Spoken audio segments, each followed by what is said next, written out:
Assalamu alaikum, Hetepu, Namaste, Haru Nefer. This is Kasank Mahat Keperu with another video for you.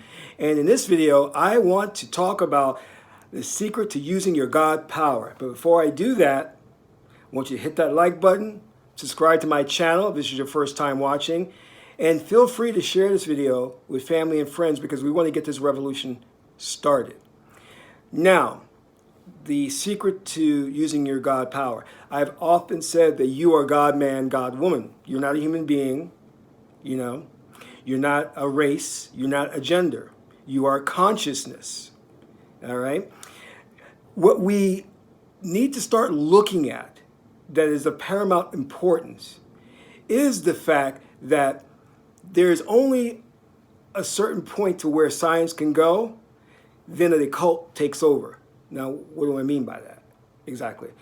Well, they did what they call this double slit experiment. In that double slit experiment, they realized that a particle can be a particle and a wave.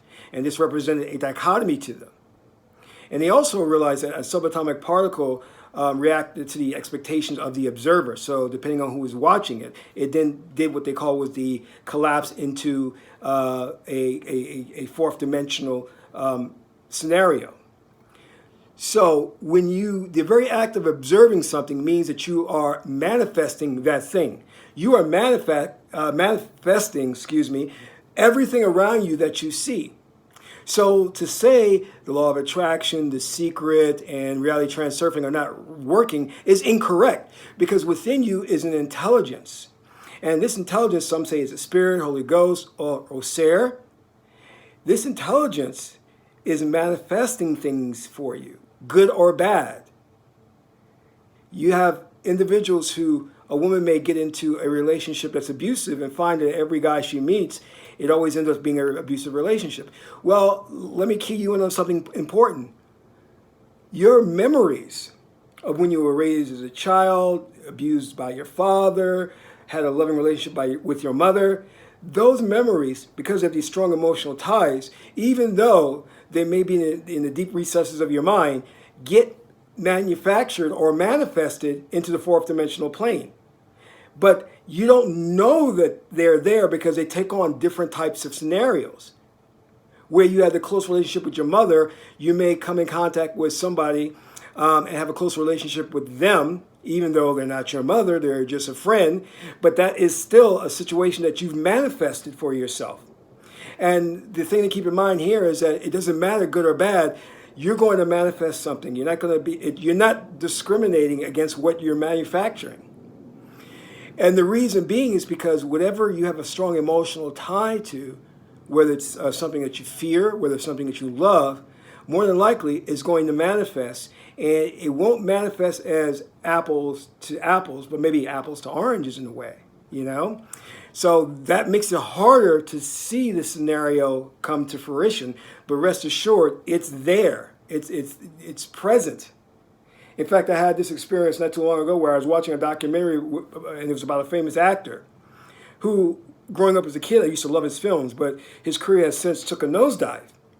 And I felt very sad about that, and there was a sense of nostalgia just watching a documentary. Well, cut to 2 weeks later, the other day, I'm walking out my office, and who do I run into? That very same actor. Now, some will say, oh, it's a coincidence according to Western science, but we know in the occult arena that I manifested that reality. I manufactured it. And it was simply because that was something that was on my mind and I had a strong emotional connection to it. So a lot of times when I'm teaching these techniques, I tell people, be careful of what you think about. Don't, for example, an athlete, somebody who's a football player loses the game, or a baseball player loses the game and blames themselves, and they play that scenario over and over in their mind. Be careful of that, because though that situation may not manifest into another game that you lose, it will manifest into a situation where you will take a big L, a big loss on something. You know, that could be where, I don't know, you're playing gambling, which you shouldn't do. You bet a whole chunk of money and you had a sure thing and you lose it. So what I'm saying is that these situations you will manifest, and you're manifesting them to learn and gather the experience. Now, the key about this is that you want to learn to manifest the things that you want in life, that you want to will those things into existence. And the way you do that is that you take the things that you want and you think about those things and you visualize those things, and then you have a strong emotion behind that. And some say it should be your highest excitement. So it's something that really should excite you and that you think about and you're passionate about and you really want.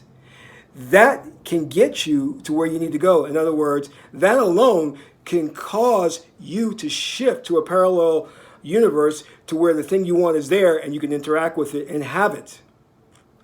But be careful again, because there are some people I know who've had abusive childhoods or who've grown up in poverty, and they tend to still have those fears, the fear of losing money and getting back into that whole poverty thing. And I said, well, if you dwell on that and you replay that scenario over and over again in your mind, even though you may think you're just thinking about your family and you know, sitting at the dinner table and having no food there, but just having bread and mayonnaise, even though it's kind of like a nostalgia trip or you're thinking about how far you've come, be careful, because, again, that intelligence within you doesn't realize or know that you don't want that scenario anymore. And because there's that strong emotional attachment, it'll manifest it again. And you'll find yourself losing money rapidly. So this is the key that you have to start thinking about, is that watch your thoughts. Be careful about the thoughts that you harbor. What you should do is really keep those thoughts in check. And we practice something in the Kemetic tradition called Min Eben Anka Ma'at, where you still the heart. So you learn not to get too excited or too fearful over any one thing in particular. And the way I teach that you deal with this is to understand that you're God man and God woman, and that no matter what obstacle or problem that comes your way, you have the ability to deal with it. What do I mean by that? Well, I have a situation that pops up. And I have a let's say, hypothetical situation. I have a court case, and I don't know if I'll be victorious in the court case. And, the deck is stacked against me. I'm nervous. I'm tense. So what do? I say to myself, I'm going to manifest a positive outcome in this court case.